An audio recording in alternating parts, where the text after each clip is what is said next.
Lakeland PBS presents The Boys of Bataan, brought to you by the Minnesota Arts and Cultural Heritage Fund and the citizens of Minnesota.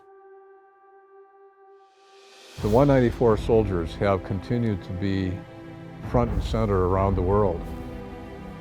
They carry the tradition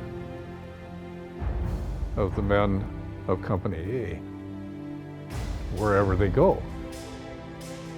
Remember Bataan, never forget.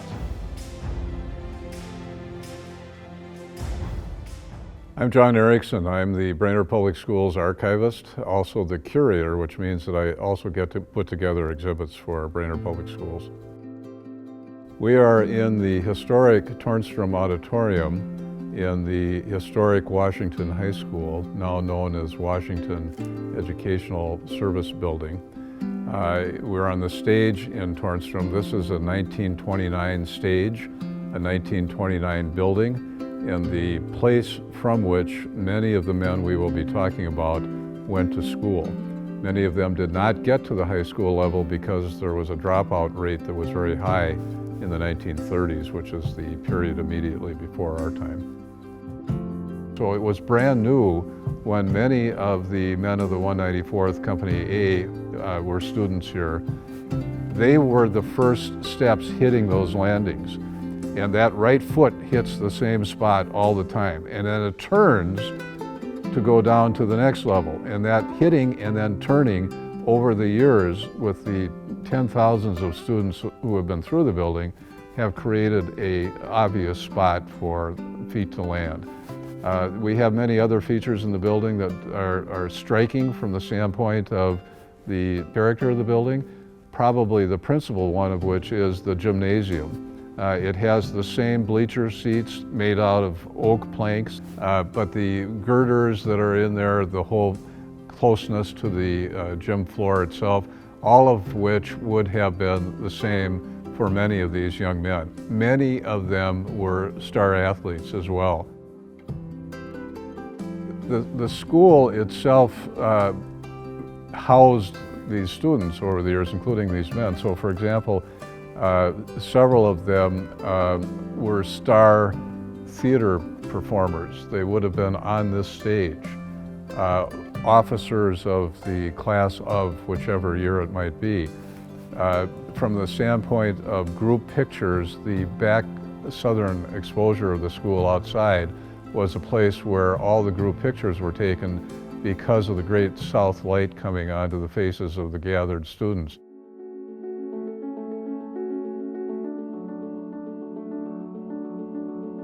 The National Guard was, in the 1930s, was an option for young men who were dropping out of school to help their families.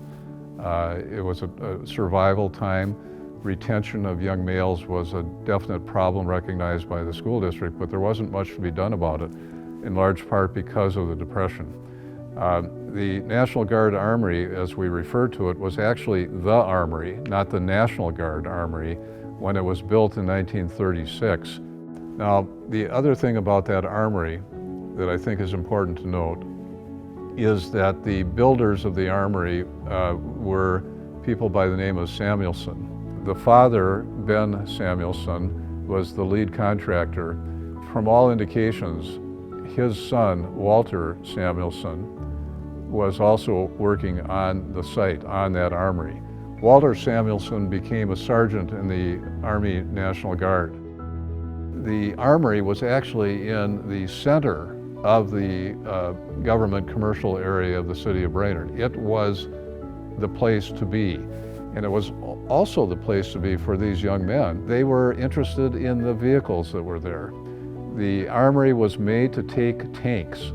The 34th Minnesota Tank Division was sited in Duluth, but transferred down here into the new armory. And so tanks to young men is like, you know, a car and a truck, and back in that era it was something to be able to associate yourself with the 34th Tank Division, which ultimately was federalized as the 194th Tank Battalion. These are young men who didn't have a lot in life in many instances. including they did not have clothing that spiffed them up, if you will. When you were in the military, you were issued clothing that made you very distinctive.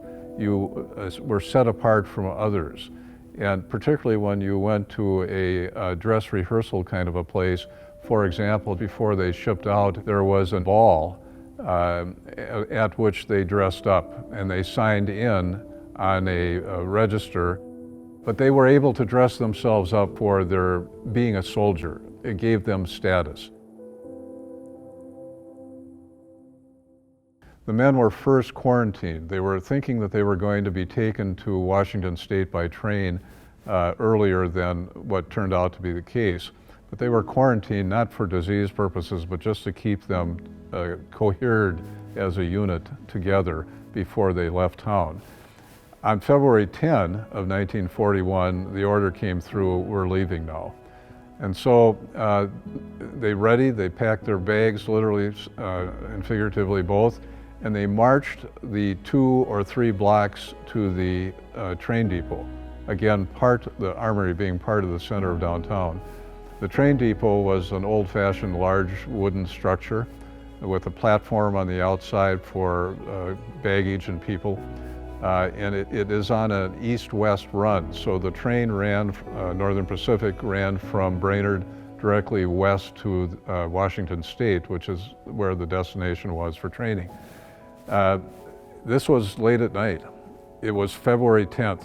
Temperatures vary from reports, but were anywhere reported from 6 below to 20 below. The town turned out. They were there. Mothers and fathers and sisters and brothers and cousins and neighbors.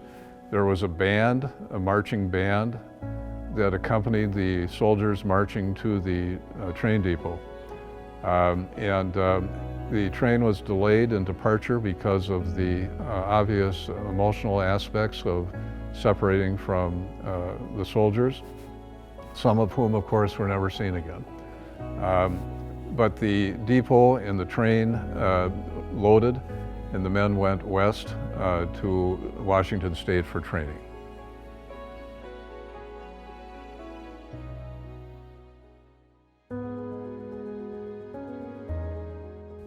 Many of these boys were friends in high school with people who weren't necessarily still in Brainerd. And one of them was Julius St. John Knudsen. He was a little bit of a free spirit, and he graduated from here. He didn't drop out. He stayed in school. He loved art. He was a yearbook guy. And when he graduated, he went west, young man. He went to California. When the 194th was federalized, or the 34th Division, Tank Division, was federalized as the 194th in February of '41, he was joining the California National Guard. This was a time period within which war in Europe was already going on, and there were indications of there was war in the Far East as well. So he had joined the California National Guard, perhaps for the same reasons. It was a job, and et cetera. He heard that his friends were going west to train in Washington State. Julius decided to arrange for, if he could, a transfer from the California Guard to Company A. Had he not done that, who knows what would have happened to him.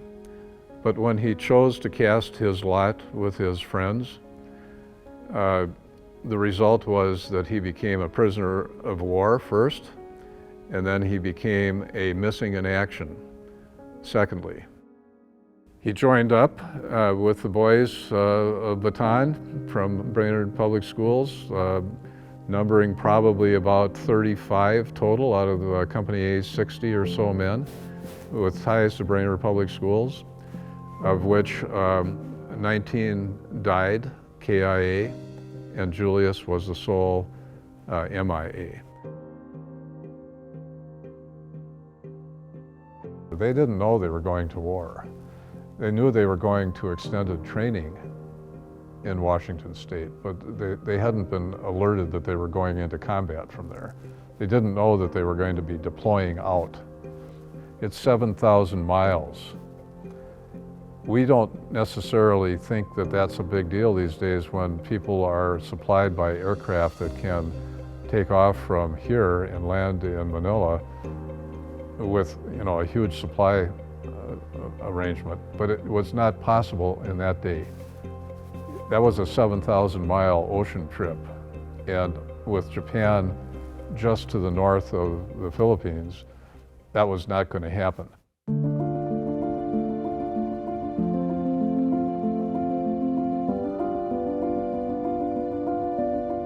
Colonel Ernie Miller was not a colonel when Company A went west.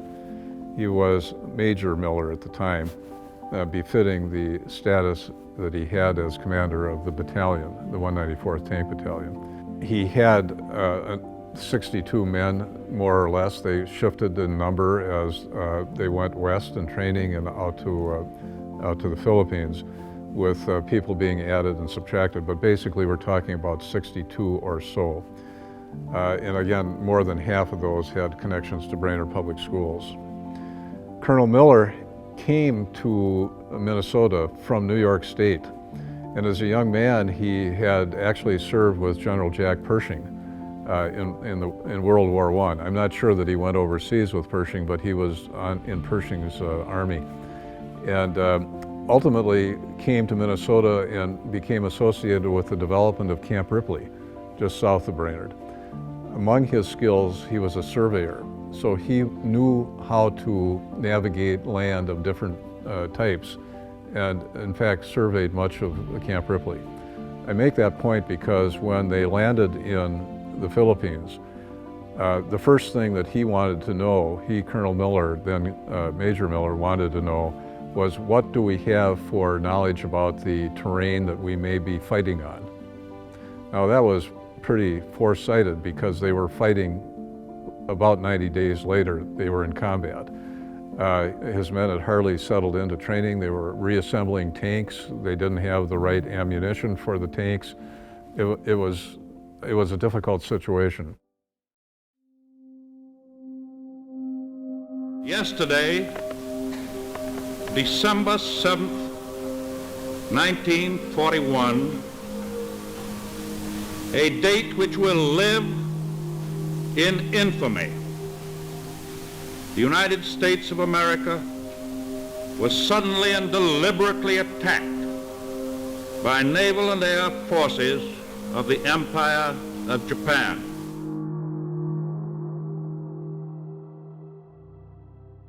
As Christmas approached in December of 1941, the War Office made arrangements for moms and dads, wives around the country, and specifically in this community, to make recordings of Christmas greetings on 33 1/3 long-playing records, the old-fashioned type. Julius's parents, Julius's dad was a logger out in the woods of central Minnesota, recorded Christmas greetings for Julius.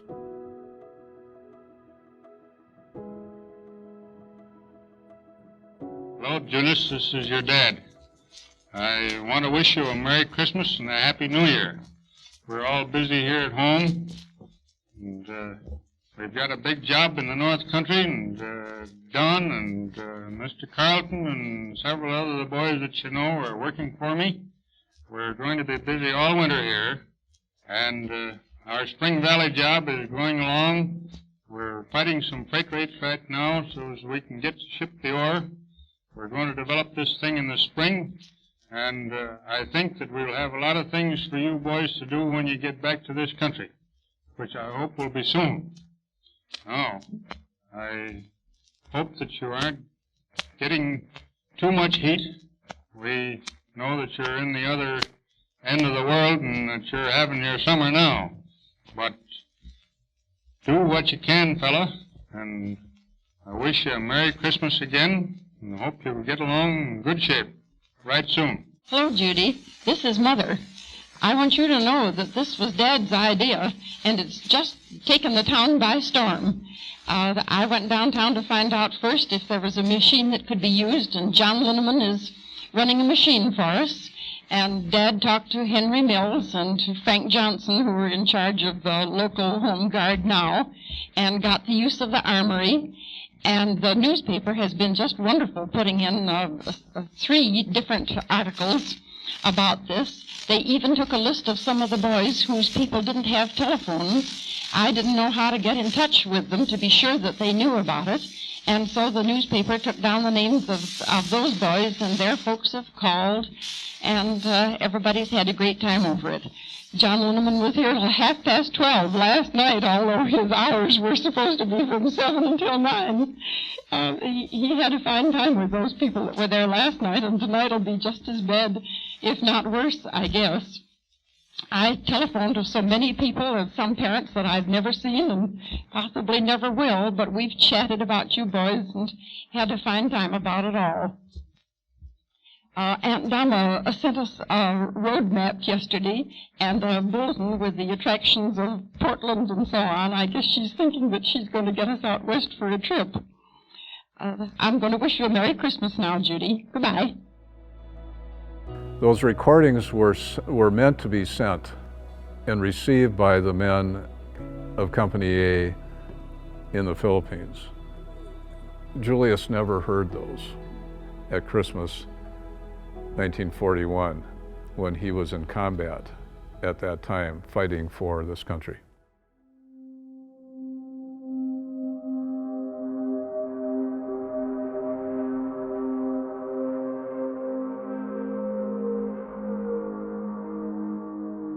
At that point, the command went out immediately to evacuate to the Bataan Peninsula, and that's where Ernie Miller took his men. And that's where the Battle of Bataan began. It was Colonel Miller who survived. He kept his men together on reduced rations. They cut the rations in half. They cut them in half again because the depots of food and ammunition were not well stocked out on the Bataan Peninsula. They were fighting a retreat.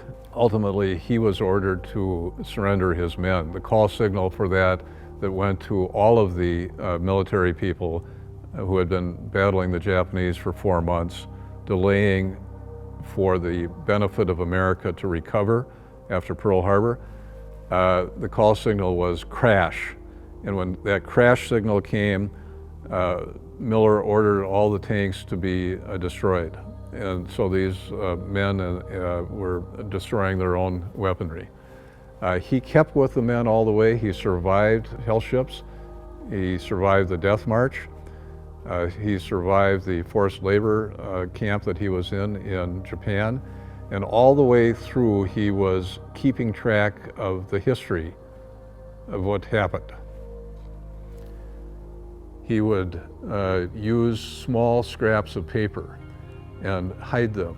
And he kept them all the way through the 4 years or so that he was in captivity, ultimately writing a book called Bataan Uncensored, which was critical of command, critical of the Japanese, critical of everything that happened to his men. But he kept his men together.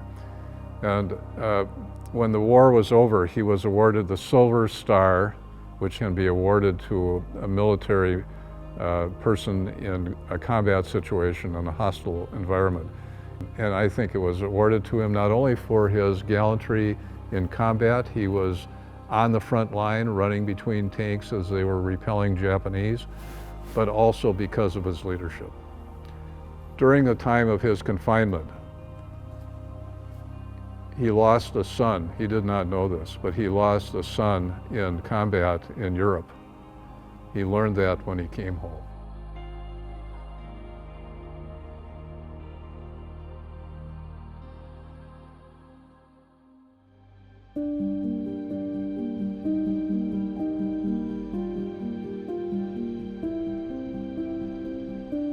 Ed Burke is a graduate of this school that we're in today. He would have seen the plays that I've made reference to. He would have been in this auditorium many times.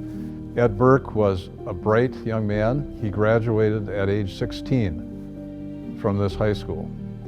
And his girlfriend at the time, and later wife, who he married before he departed for the Philippines, was a year or so behind him. She graduated at age 16 as well. So very bright people. Ed Burke was an officer, second lieutenant, so he was one of the line type officers with these young men who he was not that long older than them. He went with the unit to Bataan. When the attack first occurred on December 8 in the Philippines, December 7 at Pearl Harbor, he was wounded in the initial bombing runs that destroyed all aircraft on the ground. The aircraft didn't get off the ground. He was wounded and he was taken into the hospital that was immediately nearby Clark Field. And he walked through the wards of the hospital and he saw all the suffering, all the dead, all the dying, all the nurses who were and doctors attempting to help these young men. He had received a wound, shall we say, in the posterior. And very likely it was a shrapnel-like wound, but it was a wound nonetheless, and of course anything can happen with shrapnel. Had he remained in the hospital, he likely would have been evacuated to Australia, which was, relatively speaking, nearby. Bear in mind the Philippines are 7,000 miles from the United States. They are 1,000 miles or less from Japan. That says a lot right there. Ed Burke could have gone to Australia. He could have stayed in the hospital. He said, no, I'm going back to my men. And he went back into the battle on the initial round of trying to shoot down aircraft with cannon fire from a tank designed to be shot at subjects on the ground. It was not anti-aircraft ammunition they had. He led his platoon of tanks, probably a group of 3, into the Battle of Bataan. This is a fighting retreat. It is not, it's aggressive, but it's a retreat, buying time. And around December 27 of 1941, his tanks were caught in a murderous attack by Japanese who were approaching a critical river to go over. He was wounded, his tank was destroyed. The other tankers did not know what had happened to him. He was badly wounded and left for dead. Nobody knew what had happened to him, but they couldn't find him. He was found by a Japanese officer who did something remarkable. At that time, if you were defeated in battle as an enemy of Japan, you were considered less than human, and anything could be done to you. But he was an officer. The Japanese officer was an officer, and Ed Burke was an officer. The Japanese officer could see the strength and courage of Ed Burke because Burke showed no fear of dying. Burke was a devout Catholic, and he reported that he said many rosaries during the time that he was in the immediate presence of that Japanese officer, who chose to take him to an American medical officer. This is before the death march. This is while the Battle of Bataan is still going on. The Battle of Bataan went on for another 3 months, but Burke was already in custody. The American medical doctor took care of him and actually was able to get Burke into a prisoner of war situation at camp without having to go through the death march, which saved his life, undoubtedly. Burke could have left, but he stayed. He stayed with his men all the way through, survived captivity, came home and became the father of 6 children, 4 more and 2 from before, with a remarkable wife by the name of Perky Burke, who did just wonders for soldiers throughout her life, and after Ed was gone, penned an absolutely beautiful essay, which was almost poetic in character, published in the Brainerd Dispatch, reminding all of us to respect and honor our veterans and calling out the men of Bataan 50, 60 years after they were gone. Captain Burke, as he finished his career, experienced a lot of problems that were common to men coming home. His body was wrecked by captivity, and he's illustrative of the men who came home. Only about 19 of them out of the 35 or so came home, but they were, with the exception of one or two, they were debilitated and had short lives.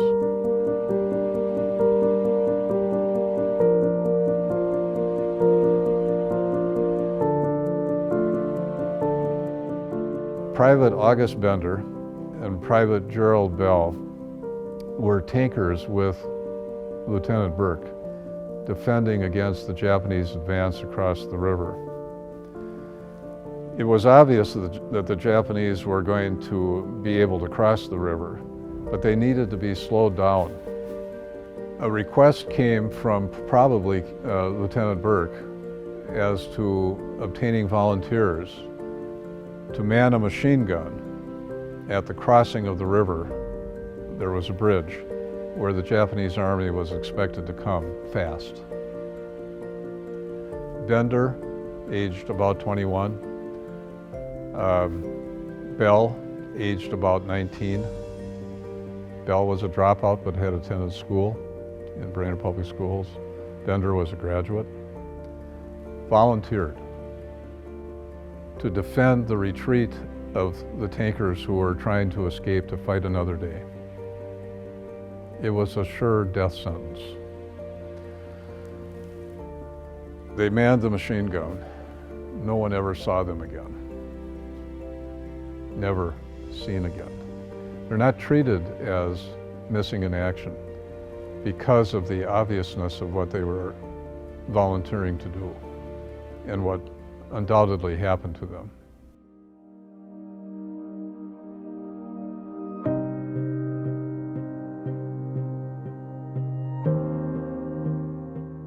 Herbert Strobel is actually Sergeant Strobel. He was a rural Brainerd young man working on a farm. He graduated from this high school. He also was a dairy deliverer, so he was a milkman. Because that wasn't enough in the day, he also became a member of the Minnesota 34th Tank Company and ultimately became part of the contingent that went to the Philippines. Herbert Strobel was, as a sergeant, he was a tank driver. So he was in command of his tank. He had a gunner or two on board as well. I think there were 2 additional soldiers. They were in combat. This is toward the end of December. And so, generally speaking, about the time that Bell and Bender are in combat, and unknown as to when they died. We know definitely when Herbert Strobel died. Major Miller commanded that there be a break, and the tanks, our tanks, stopped. They sought shelter. They weren't out of firing range, however. The tanks are small. They're very small tanks. They're crowded things. Herbert did what tankers do. It's a break, so he goes up through the turret. The turret is above him. He moves the turret aside. And as he puts his head out of the tank turret, a mortar shell explodes above his head, killed instantaneously.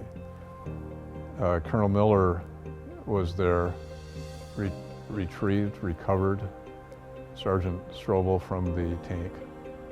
He is recognized as the first casualty, KIA, actual killed, because we know for sure what the date of his death was. Because of his service, he, along with Julia St. John Knudsen, and along with Private Walter Straka, also of Company A, have been awarded the Congressional Gold Medal, the highest award that can be given by Congress as opposed to the President or the Department of Defense to a citizen. George Washington is one such former soldier who holds the Congressional Gold Medal. Herbert does, Walter does, Julius does.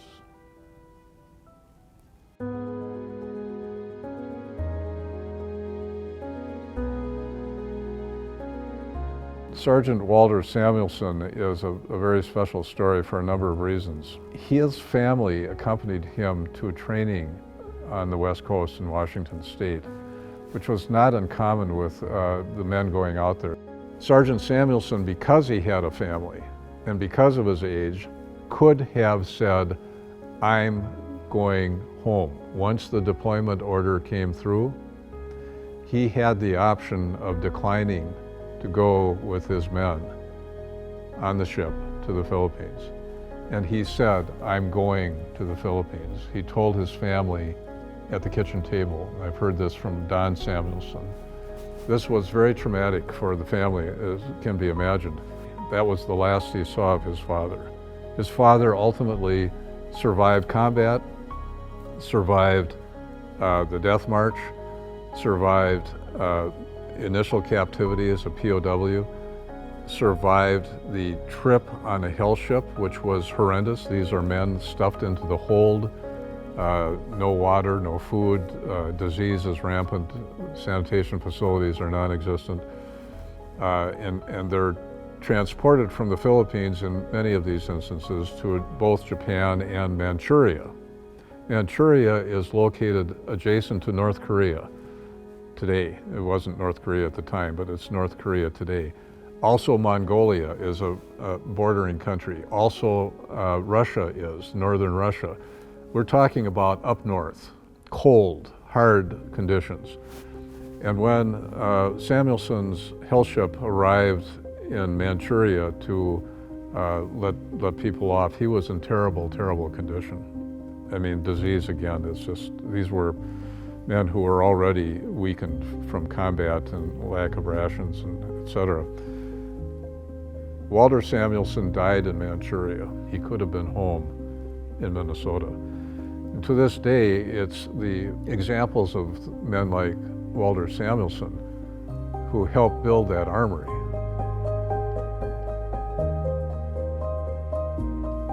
Don Samuelson learned a lot from his dad.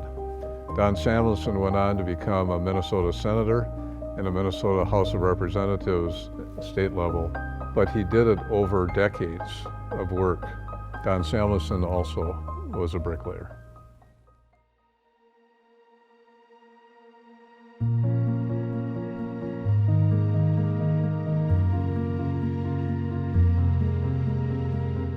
William Matson was a tall, gangly young man who graduated from high school here. He was the drum major in the marching band for Brainerd High School, this Brainerd High School, back in the 30s and up into his graduation, I think shortly before 1940. Very distinctive lankiness to him. And if you were to look at him, you might, from pictures, you might say, I don't know that this is a guy who's going to make it through a Bataan death march. But he did. He survived the disease that was part of the combat of those 4 months and the lack of rations and the death march. And not only did he survive that, and I'm not quite sure offhand whether he was on a hell ship or not. The prisoner of war camps were bad enough. The hell ships were much worse and tragic because of the sinkings by American submarines, because the hell ships were not marked appropriately. But Bill Matson lived to tell the story, and not only that, but he decided he was going to go back to the Philippines after the war and walk the Death March trail. I know of no other 194 soldier who chose to do that. There are others who were on in the Philippines who returned to the Philippines to commemorate their service years there. But only one from 194, to my knowledge, returned, and that was Bill Matson. The Bataan Death March is a singular event in the history of the world, certainly in the history of American military experience. And unfortunately, it visited its carnage on all of these young men from this very high school, many of whom did not come home. But the Death March decimated the soldiers that were on it, and it was unnecessary because they could have been driven, literally driven.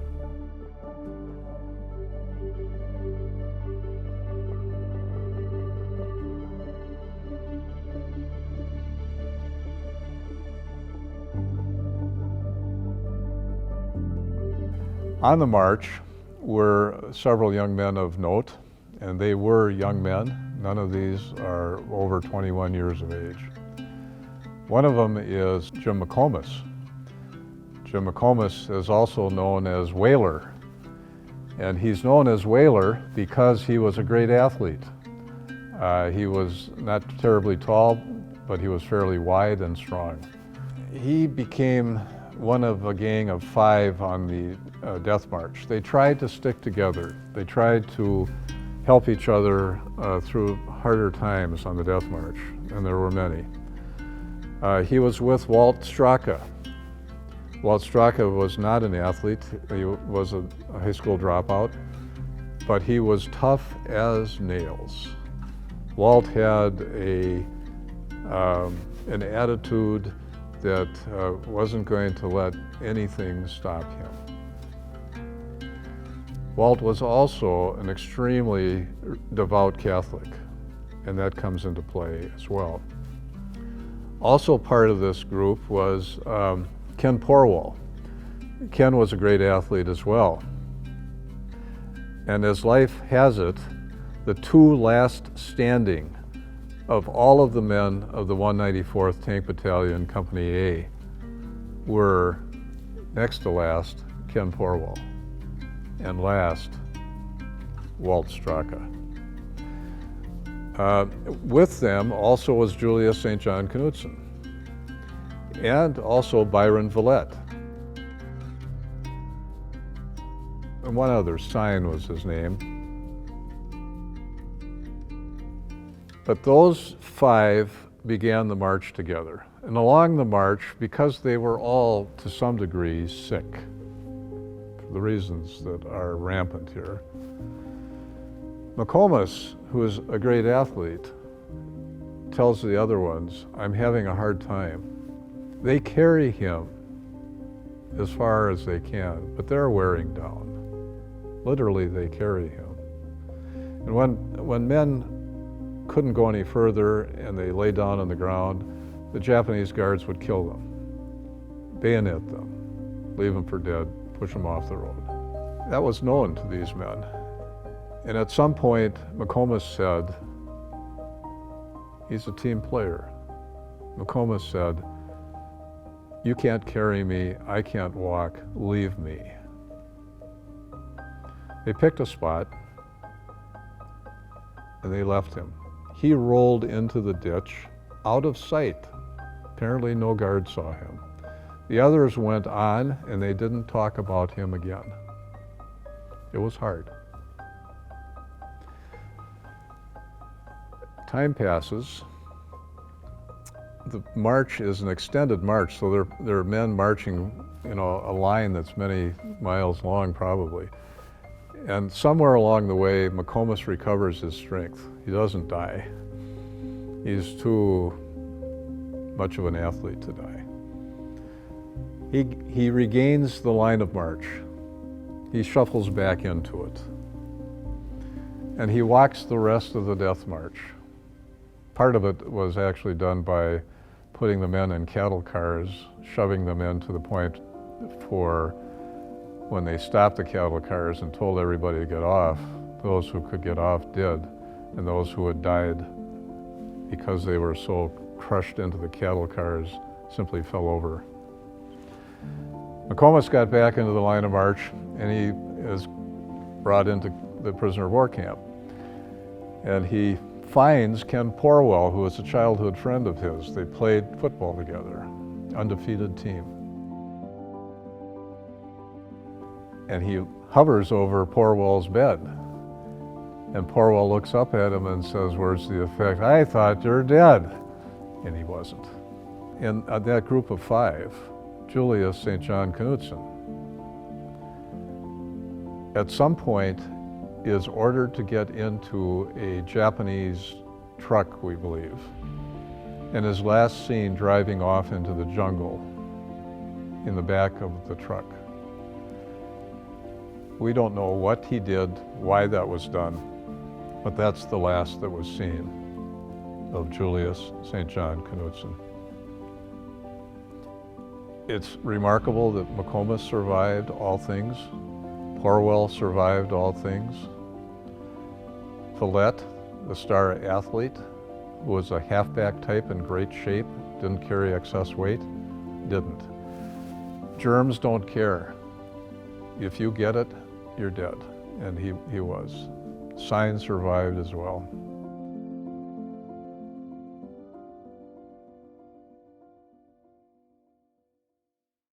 McComas was put on a hell ship along with another Company A soldier by the name of Joseph Lampkin. The hell ship was bound for Asia and the forced labor camps there, but it was torpedoed, and in the process, McComas was able to escape the hell ship, swim to shore, and so did Lampkin. But they both were recovered by guerrillas, both were put back on an American submarine a month or two later, both made it back to the States. Lampkin was a Silver Star winner in Korea. He wanted back in the fight. There were only 2 more that I know of from the 194th who went back into combat after being discharged. Lampkin was one, and an enlisted man by the name of Swanson was another one. McComas came home and he became a captain in the Brainerd Police Force.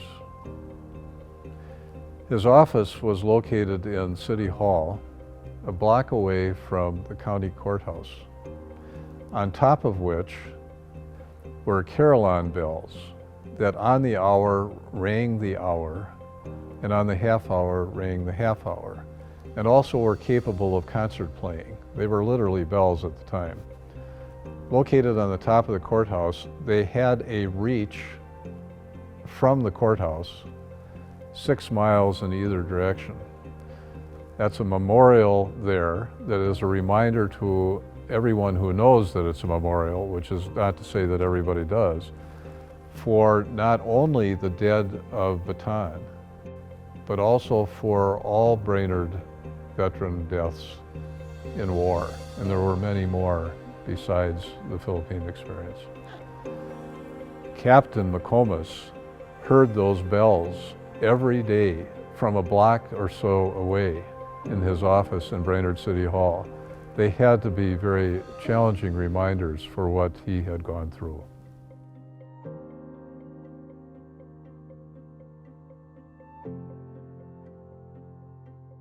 Ken Porwell, a word about Ken Porwell, the second to last man standing.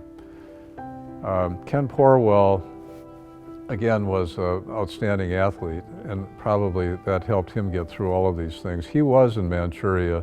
There are some telling pictures of Ken Porwell looking like he's freezing to death, and he probably was about that. When he was discharged and finally was able to get out of the hospital systems and back home, he, in his later years, was a frequent, regular volunteer in the Veterans Administration hospitals, I believe in the Twin Cities. He had skills as a barber, and so he was regularly going to the VA to offer haircuts to veterans. And he did that until his death not too many years ago.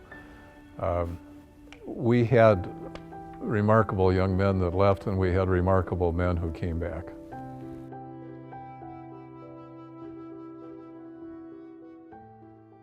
Walter Straka is a man I came to know well because he lived to be 100 years old. He was the last man standing. He was the first Congressional Gold Medal awardee recipient from the men of the 194th here.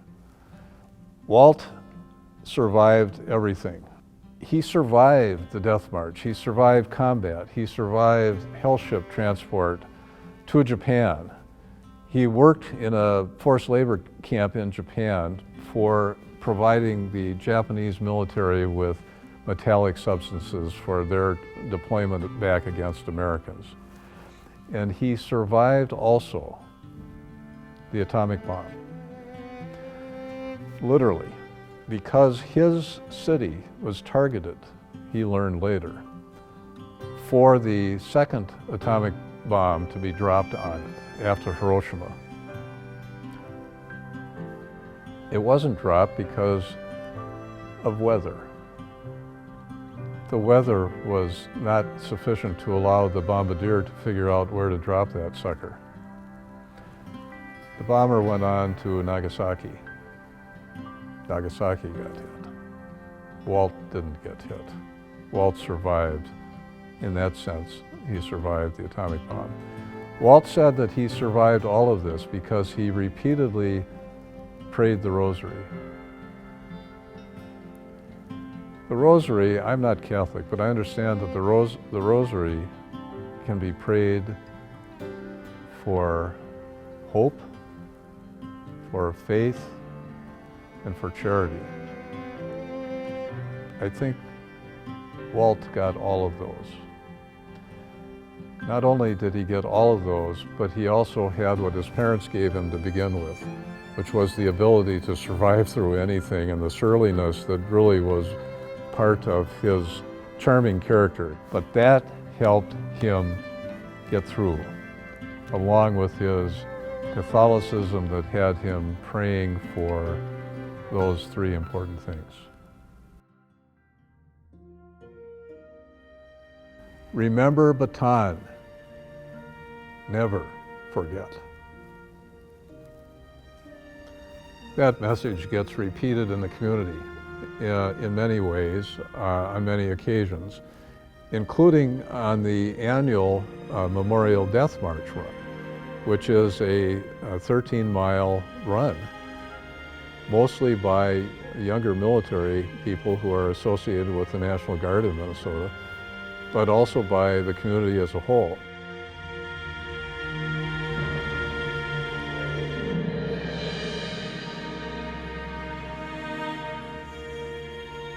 .194 people are also exalted every year on April 9th, the surrender date.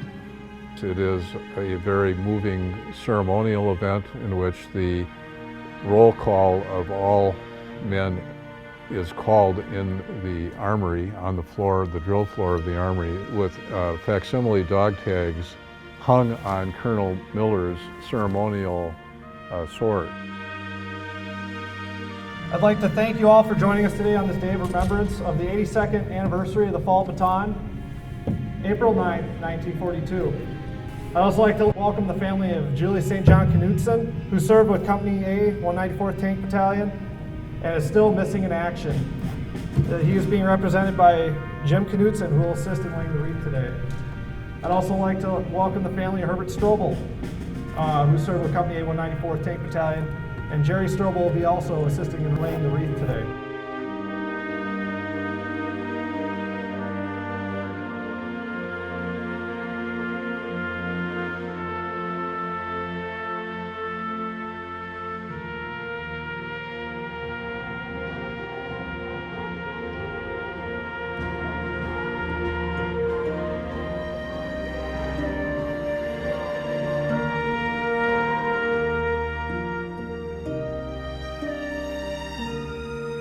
As we gather here today to commemorate the fall of Bataan, I'm deeply moved to address you as we reflect upon the events of that pivotal moment in history. As the current battalion commander of the 194th Armored Regiment, I'm humbled to get the opportunity to honor those who served and sacrificed in the defense of freedom years ago, and whose historic bravery and service live on to this day. The fall of Bataan stands as a sober testament to the resilience of a of the American and Filipino forces who fought valiantly against overwhelming odds. It was a chapter marked by the spirit of the soldiers who, despite facing insurmountable challenges, refused to yield in their commitment to fight for our country. So as we gather today to remember the veterans of the 194th, it is only just and right that we should also take time to remember the Filipino veterans of Bataan. There was a brotherhood and sisterhood on Bataan that was forged of fire and blood. We honor that today. Remember Bataan. Never forget. They need to be remembered. Their names need to be spoken. Their stories need to be told so that we learn from them leadership, responsibility, and commitment for any other walk of life. They are exemplars. They are aspirational, not just as military people, but beyond that in anything that any one of us do.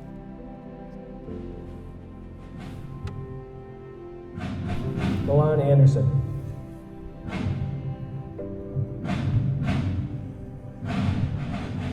Jarrell Bell. August Bender. Billy Brown. Ernest Rousseau. James Clevenger. Hurley Clevenger. Richard Davis. Maxwell Dobson. Harvey Finch. Arthur Gaddy. Claude Gilmer. Wallace Goodrich. Ernest Gordon. Carol Gwynn. David Carlson. Julius Knudsen. Howard Larson. Wallace Lee. Roy Mahan. Roy Nordson. Donald Payne. Clinton Quinlan. Arthur Root. Paul Saranin. Walter Samuelson. William Smith. Harold Snell.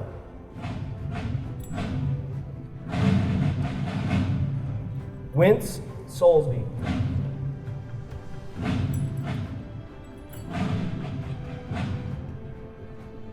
Frank South.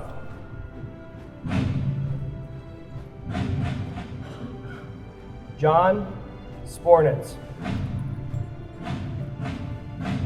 Herbert Strobel. Byron Viette.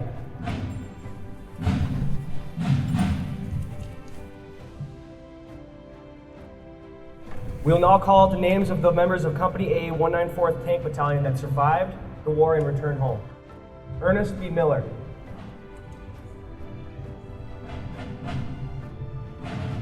John Scotty Muir. Edward Burke. Melvin Algrim. Lawrence Albert. John Allen. James Bogert. Alpheus Brown. John Falconer. Raymond Fox. Kenneth Gordon. Ralph Hollingsworth. Boyce Hyatt. Carl Cramp. Warren Lackey. Joseph Lampkin. Lee McDonald. James McComas. William Matson. Glenn Oliver. Henry Peck. Kenneth Horwall. Clifford Rardon. Sidney Sine. Walter Straka. Robert Swanson. Russell Swearingen. Arthur Thomas. And Henry Turner.